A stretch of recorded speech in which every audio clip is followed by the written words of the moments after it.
Landlord Greg. Have you ever tried to turn off an old valve in a basement and it snaps off? Now this isn't copper, this is what they call CPVC. When that happens, what you need to do is figure out where the other shutoffs are and turn that off, because it was spraying everywhere. What I was doing was unhooking a supply line to a washer, because I had to get a new washer for one of the rentals. Ta-da! And over here, you can see there's a cold, but the hot I have in my hand. Really cool solution here. It's CPVC. This also works with copper as well. Is what they have is they have like this, it's almost kind of like shark bite kind of thing. But right here, literally it comes as one piece, it's $11. And see the teeth inside there?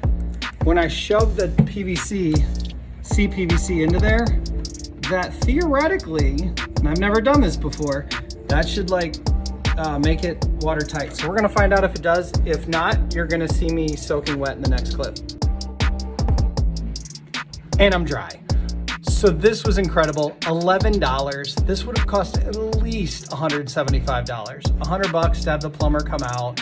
They would have charged $50 for this and $100 for that. Next thing you know, literally $11. It took me, well, as long as it took me to shove this thing on here. And then I put a little clip, so I don't know, 60 seconds. That's how long it took me to fix this. So, and it does work and I'm not wet.